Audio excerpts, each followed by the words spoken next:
Dear students, 6th semester lesson 3 video संख्या 11 में आपका स्वागत है। हम पढ़ रहे थे फ्रांसीसी क्रांति के बारे में। इसमें हमने पिछली वीडियो में राष्ट्रीय सभा के बारे में पढ़ा। जो राष्ट्रीय संविधान सभा थी उसने 2 साल के कार्यकाल में कैसे राजनीतिक, सामाजिक, प्रशासनिक, आर्थिक परिवर्तन किए, लेकिन कुछ घटनाएं होती हैं कि वो ज़्यादा सफल नहीं हो पाती। और उसके बाद फिर हमने इस वीडियो में जो पढ़ना है वो है, टॉपिक हमारा नेशनल कन्वेंशन। नेशनल कन्वेंशन के बारे में हमें पढ़ना है। तो हम देख रहे हैं कि लगातार मोड़ जो है आ रहे थे क्रांति की घटनाओं में। फ्रांस में शासन को स्थिरता प्रदान करने के संदर्भ में स्थिरता आए फ्रांस में शासन में, उसके लिए अलग अलग प्रयोग जो है किए जा रहे थे। राष्ट्रीय संविधान सभा ने शुरुआती कार्य करके सत्ता विधानसभा को सौंप दी। सभा ने जो सत्ता विधानसभा को हस्तांतरित कर दी।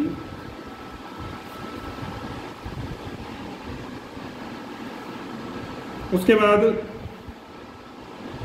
यह संगठन भी फ्रांस की आवश्यक तथा जनता की भावना के अनुरूप कार्य नहीं कर सका। विधानसभा असफल हो जाती है, कुल मिलाकर जनता के अनुरूप कार्य नहीं कर पाया। तो इसके स्थान पर एक नई संस्था आती है जिसका गठन जो है व्यापक, सर्वव्यापक मताधिकार के द्वारा किया गया।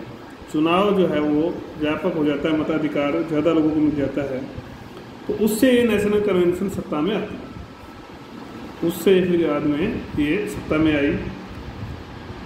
तो 21 सितंबर 1792 को विधानसभा की अंतिम तथा नेशनल कन्वेंशन की फर्स्ट बैठक होती है, और उनकी अंतिम वो है 21 सितंबर 1792 में पहली मीटिंग होती है। यह 3 वर्ष के लिए इसको चुना गया था। यह फ्रांस के लिए एक बहुत ही कॉम्प्लिकेटेड, पेचीदा समय था। अजीबो गरीब स्थितियाँ थी। हेज इस बारे में क्या लिखते हैं? हेज इतिहासकार हैं। संभवतः संसार के इतिहास में किसी भी विधायी संस्था को इतनी जटिल समस्याओं का सामना नहीं करना पड़ा जितना कि नेशनल कन्वेंशन के सम्मुख है, जितना कि नेशनल कन्वेंशन को सामना करना पड़ता है। इसने इन सब समस्याओं को असीम परिश्रम एवं सफलता से हल किया। ऐसा नहीं है कि केवल समस्याएं आई, इसको इसने हल भी किया। नेशनल कन्वेंशन में कुल 782 सदस्य थे। 21 वर्ष के जो है मतदाता थे। मतदाताओं द्वारा जो है ये चुने गए थे। नवनिर्वाचित सदस्यों में जो नए सदस्य आए, तो 80 जो है सदस्य पहले राष्ट्रीय संविधान सभा के रह चुके थे, और 200 ऐसे सदस्य थे जो विधानसभा के सदस्य रह चुके थे। मतलब कुछ लोग अनुभवी थे, अनुभव वाले लोग इस बार आए। तो ये अनुभवी संस्था बनी इसके कारण से। तो इसके समक्ष समस्याएं क्या थी? प्रमुख समस्याएं पहले हम देखेंगे। अभी हमने जिक्र किया, उन समस्याओं को इसने हल भी किया। तो चुनौतीपूर्ण स्थिति थी इसके सामने, जो गठन ही इस तरह से हुआ था इसका। चारों ओर आंतरिक और बाह्य समस्याएं अधिक थी। तो उसमें पहली समस्या क्या थी? कन्वेंशन की पहली मुख्य समस्या थी लुई 16वें जो था उसको पद से हटाया गया था। इसके बारे में इस प्रकार का फैसला होता कि इसके परिणाम फ्रांस के हित में हो। दूसरी जो समस्या थी वो थी फ्रांस में शांति का वातावरण बनाना।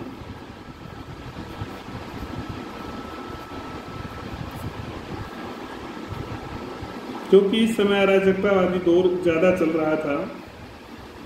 तीसरी समस्या थी विदेशी गठबंधन के विरुद्ध युद्ध में उलझा हुआ था फ्रांस, उसके उचित संचालन की आवश्यकता थी। विदेशी गठबंधन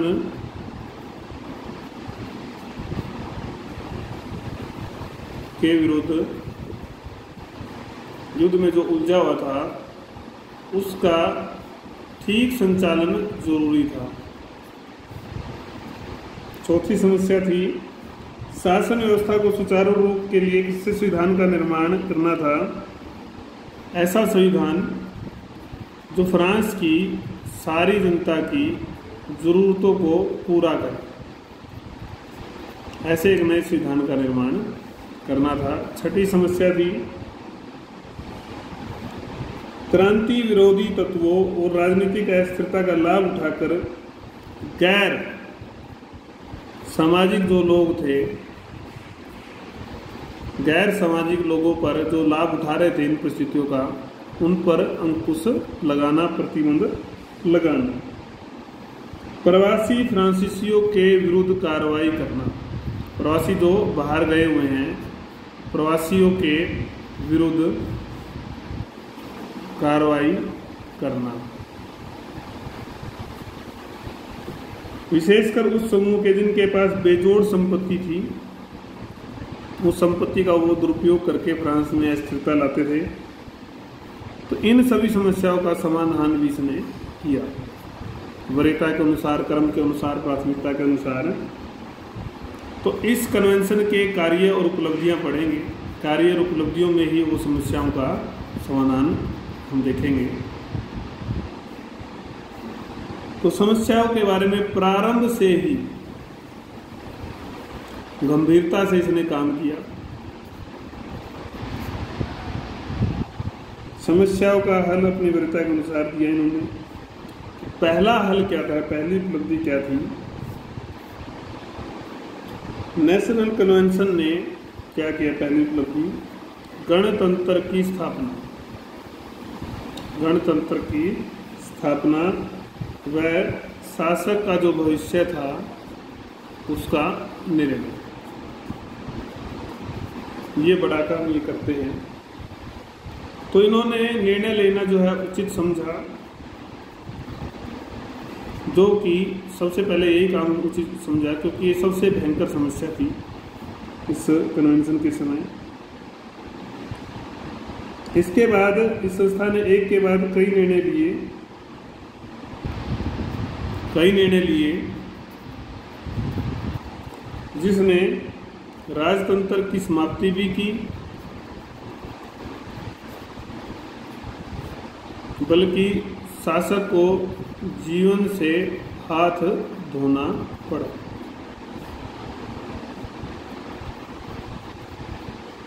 तो पहला उसमें भी सब पॉइंट का भी सब पॉइंट है गणतंत्र स्थापना।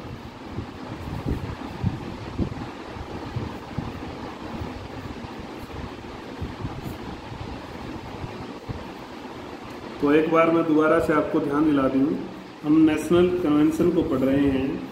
इसमें हमने इसकी बेसिक जो प्रस्तावना है वो देखी कि मोड़ क्रांति में लगातार आ रहे थे, अलग अलग प्रयोग कर रहे थे, विधानसभा सफल हो चुकी थी, नई संस्था गठन होता है व्यापक मताधिकार के द्वारा, फर्स्ट बैठक, और उसके बाद इसमें इतने सदस्य और इस तरह से जो है कि अनुभवी संस्था बनती है।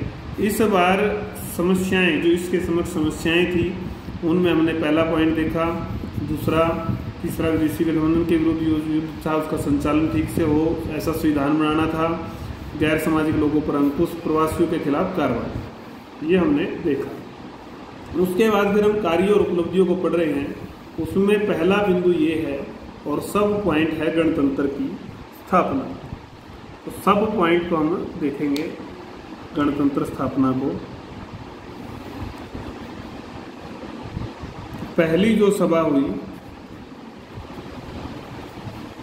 शासक संबंधी जो प्रस्ताव था उस पर विचार किया गया। दांते ने प्रस्ताव रखा, दांते ने एक प्रस्ताव रखा क्या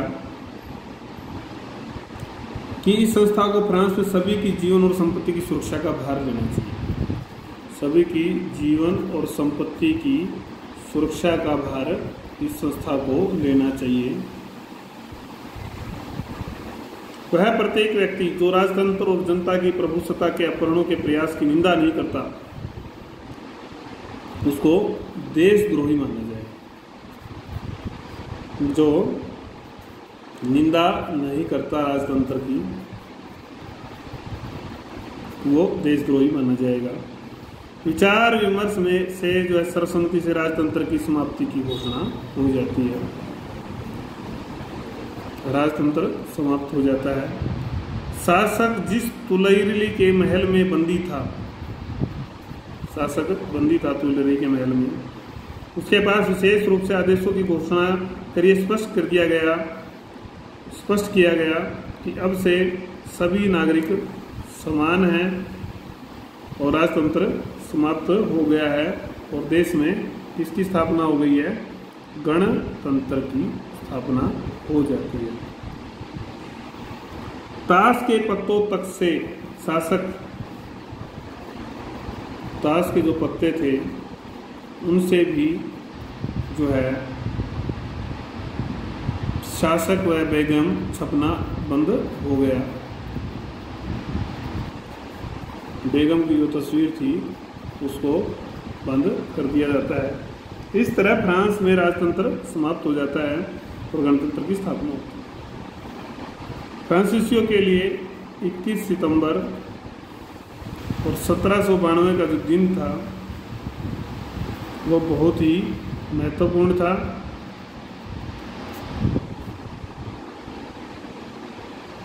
परंतु इसके पश्चात इन गणतंत्रवादियों की समस्याएं भी बढ़ी, क्योंकि बहुत बड़ा इन्होंने कदम उठाया था तो समस्याएं बढ़ना कोई बड़ी बात इनके लिए नहीं थी। लुई 16वें पर मुकदमा चलाया जाता है। लुई 16वें पर मुकदमा,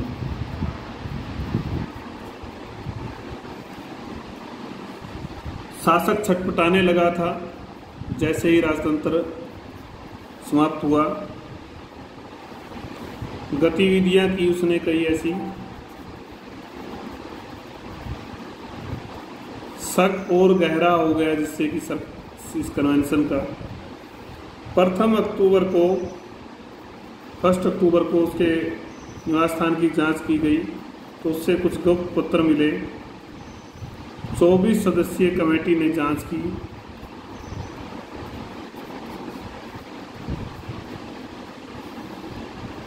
शासक को पक्ष रखने के लिए कहा गया।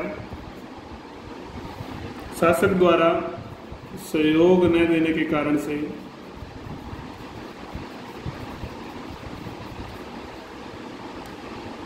6 नवंबर को उसको देशद्रोही घोषित कर दिया जाता है।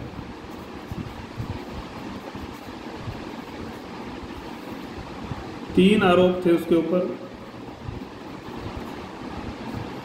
प्रवासियों का साथ दिया है,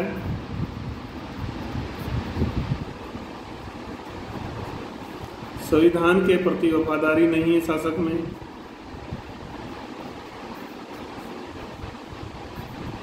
और ऑस्ट्रेलिया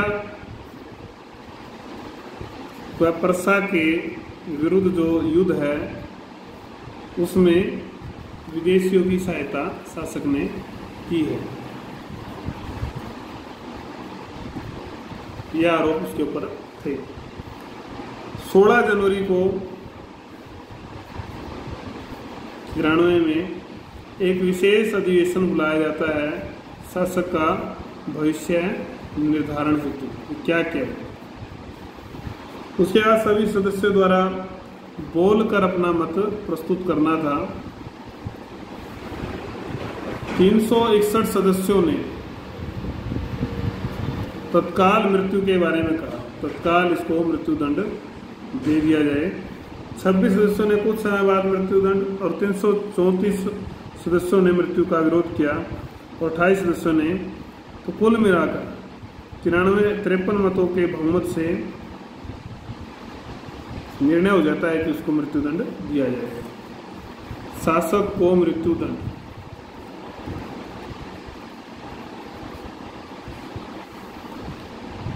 सोलह जनवरी को शासक के पास नेशनल कन्वेंशन का आदेश भेजा जाता है।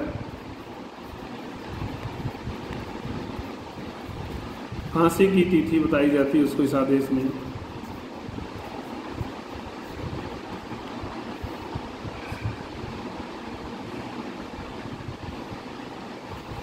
तो शासक 20 जनवरी को परिवार के सदस्यों के साथ खाना खाता है और 11 बजे सो जाता है।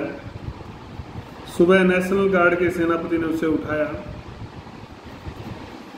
सेनापति ने उठाया और 10 बजे क्रांति स्थल पर गिलोतीन, मतलब जिससे फांसी दी जाती है, गिलोतीन के पास उसको ले जाया गया, पास लाया गया। हल्की हल्की बारिश उस समय हो रही थी, वर्षा हो रही थी।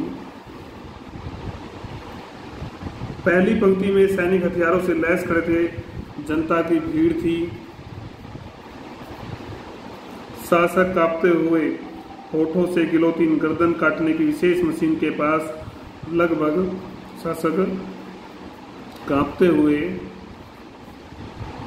जो है मशीन के पास या गिलोतीन के पास जो है आया।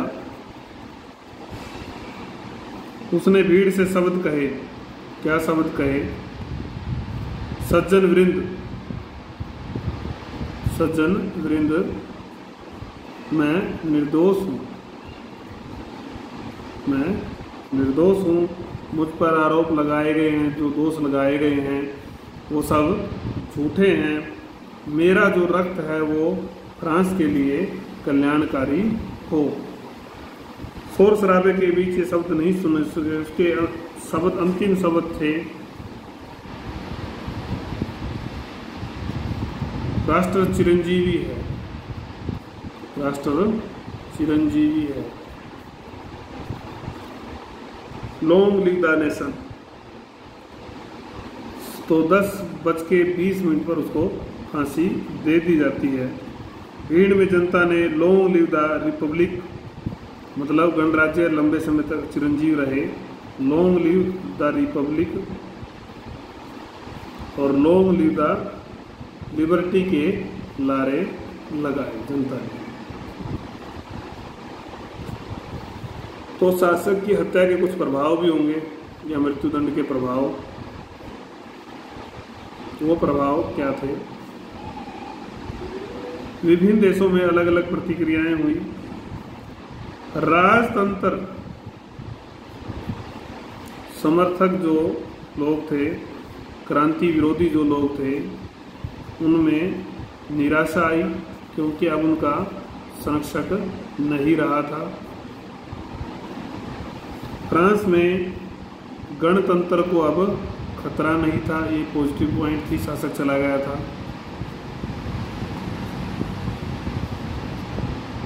तीसरा, जीरोंदिस्ट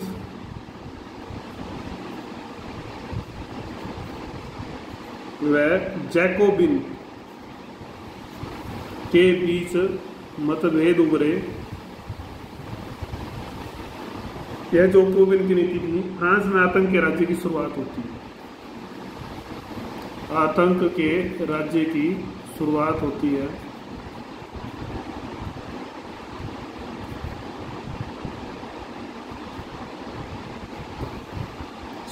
पांचवा बिंदु जो है, अन्य देशों से संबंध खराब हो गए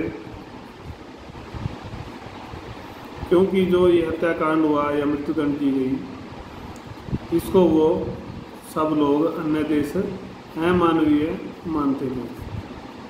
छठा बिंदु, ब्रिटेन ने क्रांतिकारियों का समर्थन करने की बजाय विरोध करने का फैसला लिया। ब्रिटेन ने भी विरोध का फैसला लिया।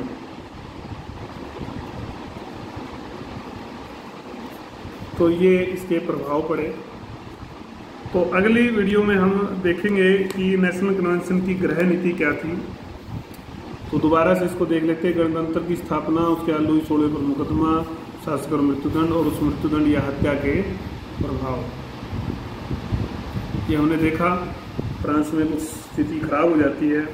फिर गृह नीति कैसी रहती है, उसके भी सब पॉइंट्स हैं, उसको हम देखेंगे। और उसके बाद फिर आएगा आपका शिक्षा संबंधी सुधार, प्रशासनिक नीति, जो भी कुछ बिंदु हैं उनको हम सबको देखते हुए आगे बढ़ेंगे।